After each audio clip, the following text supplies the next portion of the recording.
ഒരിക്കലുമില്ല.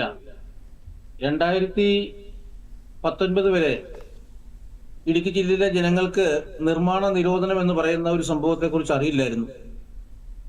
അതുപോലെ തന്നെ ഇവിടുത്തെ ലക്ഷക്കണക്കിന് ആൾക്കാർ തങ്ങളുടെ കിടപ്പാടങ്ങൾക്ക് ഒരു രേഖ, ഒരു പട്ടയം എന്നുള്ള ആഗ്രഹവുമായി കാലങ്ങളായിട്ട് കഴിയുകയാണ്. ഇന്ത്യൻ ഭരണഘടന അനുശാസിക്കുന്ന സമത്വവും സ്വാതന്ത്ര്യവും കേരളത്തിലെ എല്ലാ 14 ജില്ലകളിൽ അധിവസിക്കുന്ന ആൾക്കാർക്കും വിലപ്പെട്ടതാണ്. അപ്പോൾ കാലാകാലങ്ങളായിട്ട് ഇടുക്കി ജില്ലയിലെ ജനങ്ങളോട് കാണിക്കുന്ന വഞ്ചനാപരമായ നയം അത് ഇന്നും അനുവർത്തിക്കുകയാണ്. ഇപ്പോ ഈ ക്രമവൽക്കരണം എന്ന് പറഞ്ഞുകൊണ്ടുള്ള ഒരു പരിപാടിയാണ് ഈ കെട്ടിടങ്ങളുടെ മേല് സംസ്ഥാന സർക്കാർ പറഞ്ഞിരിക്കുന്നത്.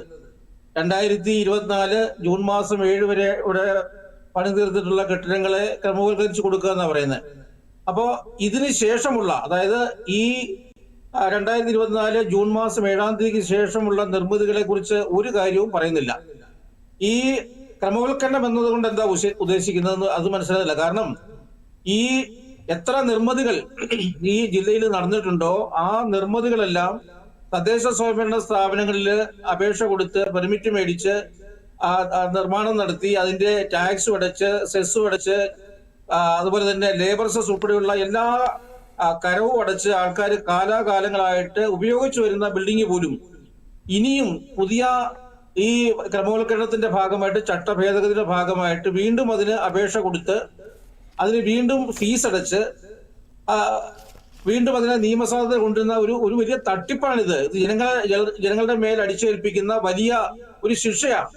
കാരണം കൊള്ളയടിക്കാനായിട്ട് 3000 സ്ക്വയർ ഫീറ്റിന് മേലോട്ടുള്ള ബിൽഡിങ്ങുകൾ അത് ക്രമവൽക്കരിക്കുക എന്ന് പറഞ്ഞാൽ നമുക്കറിയാം, കട്ടപ്പന പോലെയുള്ള ഒരു മുനിസിപ്പാലിറ്റിയുടെ മധ്യത്തില് ഉള്ള വസ്തുവിന്റെ വില, ആ വില 20 ലക്ഷം 25 ലക്ഷം രൂപ ഒരു സെന്റിന് വില വരുന്ന സ്ഥലത്ത് അവിടെ പണിതിരിക്കുന്ന കെട്ടിടങ്ങളെ ഇത്തരത്തില് ക്രമവൽക്കരിക്കുക എന്ന് പറഞ്ഞാൽ എന്തുമാത്രം പൈസ ആ ബിൽഡിങ്ങിന്റെ ഓണർ അടയ്ക്കേണ്ടി വരുമെന്നുള്ള യാഥാർത്ഥ്യം നാം മനസ്സിലാക്കണം. ഇത് സാധാരണക്കാരെ എല്ലാവരെയും ബാധിക്കുന്ന ഒരു വിഷയമാണ്. 3000 സ്ക്വയർ ഫീറ്റിന് മേലെയുള്ള സ്ഥാപനങ്ങളുടെ മേൽ ഇത്തരത്തിലുള്ള നികുതി ഭാരം അടിച്ചേൽപ്പിക്കാനുള്ള ക്രമവൽക്കരണത്തിന്റെ ഭാഗമായിട്ട് ഫീസ് ഈടാക്കുമ്പോൾ അത് ഈ ജില്ലയിലെ ടൂറിസം മേഖലയെയും ഈ ജില്ലയിലെ വികസനത്തെയും ഒക്കെ വളരെ പ്രതികൂലമായി ബാധിക്കുമെന്നുള്ള കാര്യത്തിൽ യാതൊരു സംശയവുമില്ല. ഇപ്പൊ ബഹുമാനായ മുഖ്യമന്ത്രി ഈ വിഷയം അവതരിപ്പിച്ചുകൊണ്ട് പറഞ്ഞപ്പോൾ തന്നെ പറഞ്ഞു, ഇടുക്കിയിലെ ജനങ്ങളുടെ വിഷമങ്ങൾ പരിഹരിക്കുക എന്നാ പറഞ്ഞത്. പക്ഷേ വിഷമങ്ങൾ കൂട്ടുക ചെയ്ത് ഈ ഇടതുപക്ഷ സർക്കാർ അധികാരത്തിൽ വരുന്നതിന് ശേഷമാണ് ഈ പ്രശ്നങ്ങൾക്കെല്ലാം ഇവിടെ തുടക്കമായിട്ടുള്ളത്. അതുവരെ ആൾക്കാർക്ക് അറിയില്ലായിരുന്നു ഇവിടെ ഒരു നിർമ്മാണ നിരോധനം, അല്ലെങ്കിൽ ഇടുക്കി ജില്ലയിലെ ജനങ്ങൾക്ക് വേണ്ടി മാത്രമായിട്ടൊരു നിർമ്മാണ നിരോധനം. ഇപ്പോ ജില്ലയിലെ ജനങ്ങൾക്ക് വേണ്ടി വാദിക്കാനായിട്ട് ബഹുമാനപ്പെട്ട ഹൈക്കോടതിയും സുപ്രീം കോടതിയും ഉള്ളൂ. ഈ ഇടുക്കി ജില്ലയിൽ മാത്രമായിട്ട് നിർമ്മാണ നിരോധനം കൊണ്ടുവന്ന് ജില്ലയിലെ ജനങ്ങളുടെ അവകാശത്തെ ഹനിച്ച സമയത്ത് ബഹുമാനപ്പെട്ട ഹൈക്കോടതിയാണ് ചോദിച്ചത്, എന്താ ഇടുക്കി ജില്ല എന്താ കേരളത്തിലല്ലെന്ന് ചോദിക്കേണ്ട ഒരു സാഹചര്യം പോലും ഉണ്ടാക്കിയില്ലേ?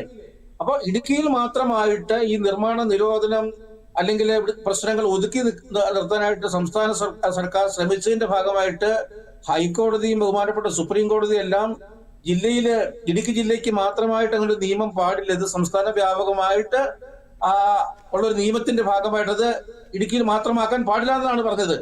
അപ്പൊ ഇതെല്ലാം ചേർത്ത് വായിക്കുമ്പോൾ കുറെ കാലങ്ങളായിട്ട് ഇടുക്കിയിലെ ജനങ്ങൾ അനുഭവിക്കുന്ന ദുരിതം എന്നും രണ്ടാംകിട പൗരന്മാരായിട്ട് ഇടുക്കിക്കാരെ കാണുന്ന ഒരു സ്ഥിരം പരിപാടി ഉണ്ടായിരുന്നു.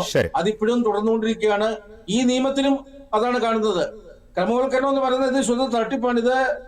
ജനങ്ങളെ, സാധാരണക്കാരെ കൊള്ളയടിക്കാനായിട്ട് അവർ ഇതുവരെ നിർമ്മിച്ചതെല്ലാം അനധികൃതമാണെന്ന് വരുത്തി തീർത്തുകൊണ്ട് വലിയ പിഴയീടാക്കിക്കൊണ്ട് സംസ്ഥാന സർക്കാരിന്റെ ഖജനാവിലേക്ക് പണം ഒഴുക്കാനുള്ള ഒരു പദ്ധതിയായിട്ടാണ് ഞാൻ ഇതിനെ കാണുന്നത്.